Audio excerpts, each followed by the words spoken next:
Hello, this is our weekly What's Wrong with My Picture reviews, and today we are going to talk about the work of Magdalena Haddock. Um, is an amazing up-and-coming photographer. So, as you guys know, I try to show you really beautiful work in this series, but also we critique some things that could have been done better. So let's take a look. This story was shot for MMScene magazine called Beauty and the Beast. And as you can see, there are two models in the story. And it starts out in this kind of infinite white space setting, which I really love. And if you guys know my work, I always appreciate soft natural light. I think natural light, it actually doesn't matter if it's soft or hard. It's always the most honest light, when you are not pretending to create something. It always gets a greater response from the viewer. So even if you are creating an artificial light, it should look as natural or as seamless as possible, if you know what I mean. So what I really like about the start of the series is this beautiful pose, this diagonal line that kind of goes across the shot, and the repetitions, how perfectly aligned these two bodies are, and all these elements, actually the clothing elements supporting and kind of emphasizing these lines of their legs. So I think it's a perfect combination or perfect symphony where all the instruments are playing the same melody, the body language and the clothes and the expressions on the models. I love how soft this hand is. The only element I would have probably changed, I think this thing is quite distracting to me. And I know sometimes you work with stylists and they would love to, add this edgy element or some point of attraction or point of something that makes it stand out a little more. But maybe in this particular pose, this element is not the best to have, because then it sort of distracts from this line, this beautiful line of his body, and actually really nice facial expression as well. It's a minor element, but as an art director, when you shoot your fashion photography or your advertising photography or fine art photography, when you are directing the scene, when you're shooting something that didn't really happen in real life, you are in control of every little element. So just a thing to keep in mind, guys. Okay, let's take a look at the next shot. And I really like, that next step, as you just saw this, two partners in a way, dancing in this beautiful ballet kind of body language. And you suddenly see them up close. And what I really like that it was a nice transition of the same mood from a wide shot to a close-up. You can still see the softness and their connection here. And the styling actually works pretty well of seeing some nude parts of his skin versus this guy being heavily clothed, and seeing some very interesting details here, but not overwhelmingly screaming at you as this look at me kind of detail. It's there, but it's not taken away.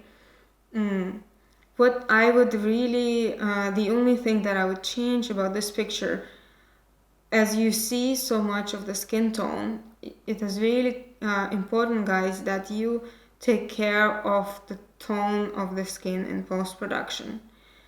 And it's a really fine line where to take it, like to find, what works between highly saturated and vibrant skin to completely desaturated skin, to the redness and maybe the content of the yellow in the skin. So to me, maybe the skin here is just a little too distracting from the simplicity of the almost black and white, the gray and the black palette. So I would probably tone it down just a little bit, or maybe add just a bit of like cyan maybe to it. And it's a personal thing, but it's just something that you guys should be aware of as you are editing your pictures, or maybe talking to your retoucher that you're collaborating with. Next shot. I really like where the story is going with this sort of ballet kind of moves from the first wide shot to this one. But as a photographer, if I were to shoot this and if I had this in the back of my mind, this ballet kind of movement, I would be more aware of what they actually do in ballet and try to, I mean, if these guys are not dancers, but just use those poses from the ballet to get as close as I can to the, because ballet has perfected their language for centuries, right? And for some reason they know, for a reason, they know what poses, what hand movement, what feet movement, how they work and why they work. So why not take an advantage of that? So I would really love to see more elegant language here. And I know it's hard to direct models that are not dancers, but I really like this movement, which I would love to see continuing here, and maybe give some more negative space towards the left side of the shot, because I think it's really important. He's throwing him, he's pushing him. Look at the intensity of the face, and it's so perfect. I love when a fashion photograph or any photograph becomes so emotional. That's the goal. We need to see this emotion to be able to respond to it. And so intensity of the face and intense movement. So show what's happening here with this guy. What's his response? Is he soft like a rag? Is he also angry? Like what's going on? And then the bottom part of the body, maybe make it a little more elegant. Maybe he could be standing on his tiptoes, or to make this line even stronger. Then what's happening here to the rest of his body?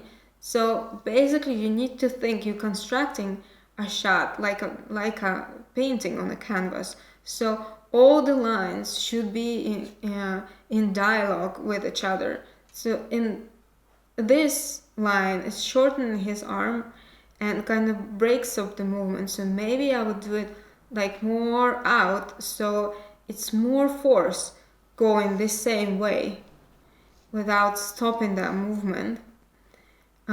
It's such a strong emotional shot and I love it, but I hope you guys see how it could have been even more impactful. And I think the styling here works really well too. Okay, moving on to the next one. I hope you guys are excited to see. Love this vantage point. So used not so often in fashion photography. So it's more interesting to see, because when you look down at the subjects from such a high vantage point, you bring out completely different qualities in your models and in their role in the shot. So they, since we don't look at people from above that often, like in normal life, right? So suddenly when we see them from above, they suddenly become not archetypical people. They become more of graphic elements, more of shapes and more of forms. So it's a really interesting idea to play with people as forms. And I think the fact that they have this interesting clothes that are long enough to spread around and emphasize the shapes together with this in dialogue with this body language, I really love this idea. So, and it's an interesting contrast also with the floor. It kind of adds intensity and it creates a texture, a pattern that in juxtaposition to the organic language, organic shapes of this form, it emphasizes what's going on between these two guys, two figures. And again, love the mood, love the intensity. The only thing I would probably do is to give just a little more negative space on the sides, just to, again, emphasize the movement, because when you enclose the movement, you kind of limit it a little bit, unless you crop it really tight, and then that's your idea about constraining the movement. But here I think it could have benefit from a little bit wider space. So again, beautiful shot. Next picture is this black and white shot, and it's interesting. I would love to see more black and white shots throughout the story, and I think it's totally acceptable to have in one story color and black and white, especially when it's such a graphic story based on shapes and graphic elements. So I think it works here really well, and this particular shot I think is the is the crescent of the story. It's so dynamic and so based on the mood and the shapes, and I think the facial expressions really work here, and this dance in the body works amazingly well. The only thing that I would change, again, and you will hear me guys talking about this many times, if it goes when it comes to the movement in the shot, I really want to see the continuation with what's happening there. It's not a critical element here. It still works. You can still read the movement. So I really love it, and I love this movement continue in the same way. In terms of post-production, I would probably add just a little bit more contrast to kind of juxtapose the blackness of this fabric and the lightness of the skin tone. But again, it's a minor tweak, but we are all about minor tweaks here, right? To become even better. When it's a black and white photo, you want it to be as impactful as possible, because suddenly there's no color as a third force, as the element that grabs the viewer's attention. So in black and white, you start paying attention more to shapes, and to emphasize that dialogue between different shapes like the body and the fabric. I think adding more contrast between the two would actually elevate this picture, and it would definitely benefit. So this was work of Magdalena Haddock. So check out her work, see what else she's up to, and her credits and her amazing team credits are going to be down below this video. Thank you so much for watching. Please like and subscribe, and if you'd like to support me, find out my Patreon account, then you can see all the information down below.